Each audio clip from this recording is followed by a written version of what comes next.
next guest discovered that he was diabetic, more than his eating habits changed, his life changed. He was determined to save his own life, and he knew he had to help others to do the same, and he has such an amazing story to share about it. Welcome, celebrity chef Charles Mattocks. Welcome to our show. Was my singing all right? Your singing was really good. We're gonna get back to that. I was a little off right there, but you're okay. Yeah. It's But the message. That's all right. So here's the thing. You first made a name for yourself as the poor chef. Yeah. You are the author of Eat Cheap But Eat Well. Yeah. Can we real quick talk about that? Because I love the whole concept of that, because people assume if you want to eat healthily, you have to spend a lot of money to do it. I hear that all the time. Yeah, it's actually the other way around. It's almost like if you go car shopping and you have a certain budget for a car. You're gonna actually take more time to look around, get the best deals, all that kind of stuff like that. So I think when you have a budget as far as shopping, if you know, let's say your budget $100 and you have to feed a family of 4, you actually wanna take the time, do research, find what stores have what kind of discounts, what kind of coupons that you could use, and so on and so forth. I think actually being on a budget allows you to shop healthier. I know for a fact I like to go to fresh food markets and go to farmers markets where you can actually get almost the half the price of what you normally pay at one of these name brand big stores. Yeah. So we mentioned diabetes as well, and now something you're involved with is the Diabetic You RV Tour. That's right. What is that, and why the involvement in that? Well, when I was diagnosed 3 years ago, and it's ironic because I made my whole name talking about eat cheap but eat well, and I thought I was actually healthy. Yeah. Until one day it was over a weekend, and I was actually using the bathroom a little too much, and I figured, I was going to go down to a local doctor and just give him some story, and he'd give me some antibiotics, and I'd go about my business, right? And he then told me I was type 2 diabetic. So I thought, wow. I said, if I didn't know about diabetes, how many other people don't know? Sure. And then one day I was in a parking lot and I saw the big red bus, the ones that collect the blood. Yep. And I thought, well, why don't we have one for people with diabetes? Now, little old me thought, I was going to go and try to raise some money, and I had an idea to make one of those and go across the country. And, I knocked on a bunch of doors, and, a lot of these big companies that make billions of dollars told me they don't have a budget. No, but, they have a budget. They don't want you talking about what causes diabetes. Exactly. And what I think is interesting is you said you didn't really know that you had it, and a lot of people don't know. Yeah, there are very underdiagnosed. There are actually over 79 million pre-diabetics out here. Wow. And there are millions of walking around who don't know they have diabetes. And a lot of times it's because they think they're slim. So a lot of times people look at me and they're like, you have diabetes? Yeah. And I'm like, yeah. But so you really, all of this? All of this?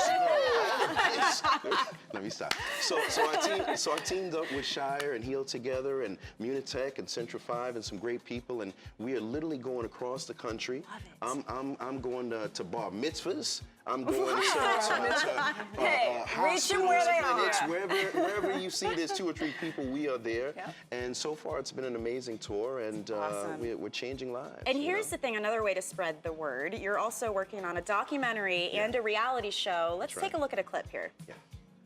My name is Scott, and I am a diabetic. My name is Mike, and I have diabetes. My name is Joseph Bates. I'm diabetic. My name is Somalia. I'm 10 years old and I have diabetes.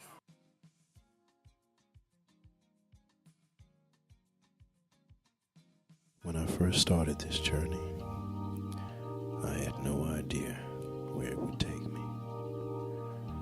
The lives, the people. When you try your best, but you don't succeed. I wanted to save my life. Love this. Yeah. The sad part about that is that the 280, remember that was about 2 years ago we shot that. Okay. That number is about 370 something in 2 years. Growing. So it's increasing. So exactly. So 280, every time I shoot a trailer, we have to change it if 2 or 3 months go by, 10, 20 million. Is it lack of education? Is that what it is? Or it's definitely lack of education, because here is a black male in my, I think I was 19, so I've had it only 3 years. I'm joking.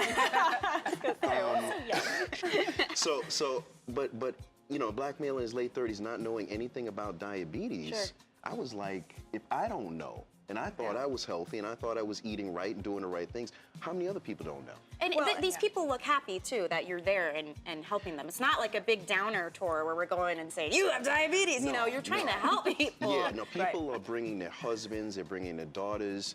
We're able to talk to people. I had a girl in Ocala, and she came up to me and she said she's pre-diabetic. And, you know, normal ranges are 80 to 120 for a pre-diabetic. And she said, I said, well, what are your ranges? She said she was 276. Okay. I said, girl, you need to get to a doctor. That is not pre-diabetic anymore. You would know, exactly. Yeah. So we're really reaching people. I had an old grandmother show up just yesterday in Alabama. She was like, I'm so glad you came. I saw you in the paper. I had to come out. So we're really reaching the people. So well, and what's great about this is that diabetes is largely controllable through diet and exercise. Of course, there's medications that some people are going to need, but you're, as a chef and as someone who knows food, and a picture of someone that you don't look like you have diabetes, it's such a good message to say anybody can have this and you can change your lifestyle. Heal yourself with food. You can. You really can. You know, I've been diabetic for 3 years, and I've never been on medication. And I tell people, you got to get serious about this. Yeah. You know, this is, unfortunately, you know, this 4.8 million people died last year from diabetes complications. Now we have to mention also this book that you wrote, because My I think, you know, we saw the 10-year-old who said, I'm pre-diabetic, and more kids are being diagnosed with diabetes, and I think this is a great way to increase awareness as well. It is. I wrote this because I wanted to. When you really love something, you want to reach the people. You find ways to reach them. Yeah. So I thought, you know what? If I was in elementary school or even in high school, and I had known what diabetes was, I might not have it today. So I figured, you know what, let's create a book, and then that way I can go to schools, and I've been going across the country to schools and talking to elementary school kids and having a blast with them, and hopefully it's all working. Can we mention this Bob Marley connection now? Because speaking of the reality show, you recently filmed in Jamaica, the home of your late uncle, the legendary Bob Marley. How has he inspired you? Did he play a part in how you are today? I met him twice before he passed, and he inspired me because I realized, when I was old enough to realize, that I had an uncle that, you know, did all these amazing things and helped change the world. So I thought, wow, maybe I've got the same blood running through me. Yes, you know? you do. Let me try to do something and to. The voice. The voice. But I said, let me try to do something to make an impact. You know, I just feel like, you know, we're here, and if we're not giving back, then we're really why. Just like we just saw with Angelina Jolie in that acceptance speech. Exactly. Using your blessing. Use that. Use the platform that you have. That's it. Well, Charles, thank you so much. Thank you so much for spreading the having me. word and being here with us. We really appreciate it. If you guys want to learn more, too, you can always head to our website, and we'll link you up.